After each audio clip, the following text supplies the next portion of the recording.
A homeless man ordered the cheapest meal he could afford, but when it was time to pay he was short by just 1 dime. He begged the owner to cut him a deal, but the owner threw the food right into the sink. Don't come back. Okay. Don't want you here. Go on. All right. Okay, I'm going. With no other choice, he survived the night by digging through trash for scraps. Luckily, the next day while singing on the street, he ran into his father, but his dad looked panicked and quickly walked away, afraid his son might follow him, so he gave himself away. Hey, Dad. What are you doing here? The father mumbled excuses to hide his guilt, but the son still asked the one thing that put him on the spot. He said, "Christmas is coming. Can I come home and have dinner with you?" Before the father could answer, his stepmother cut in coldly and shut him down. Her eyes were full of disgust. She couldn't care less about this low-class stepson. Even so, before leaving, the father secretly slipped him a few bills. That night, while taking a shower in his tiny apartment, he suddenly heard a strange sound coming from the bedroom. He felt heart racing. Whoever's there, you better leave. He grabbed a shoe for protection and crept toward the kitchen, only to hear another noise. It wasn't a thief.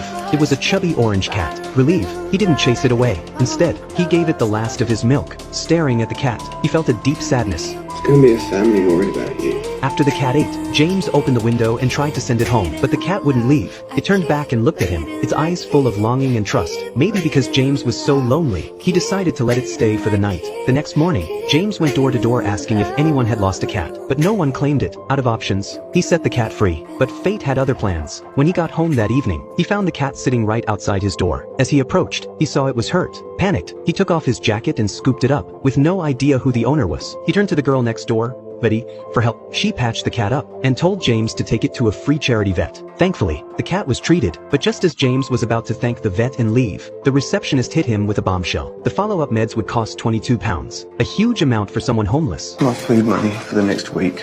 It's up to you. So, he gave up his week's living expenses to save the cat. But things only got harder. The cat refused to take the medicine, and even bit James when he tried to help. Out of ideas, he went back to Betty. To his surprise, the cat was calm in her hands. She got it to take the medicine easily. While chatting, they gave the cat a name. But the next day, James went out to sing as usual, and Bob followed him everywhere. Worried he couldn't take care of Bob while performing, James left him in the neighborhood, but Bob snuck onto the bus behind him, so James let him ride by the window. A kind bus worker handed James a string to use as a leash for Bob, and just like that, a unique man and cat duo was born. Back when James was alone, no one paid attention to the scruffy guy singing on the sidewalk, but now, everyone stopped, smiling at this unlikely pair. People came up asking for selfies, and gladly gave them tips and encouragement. Every time, Bob nodded politely like a tiny celebrity. By the end of the day, James made more than he usually earned in a week. High five. Hey.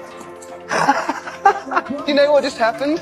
From that day on, people in London would often see this scene, a man singing on the street, with a quiet orange cat sitting beside him. They shared peaceful moments,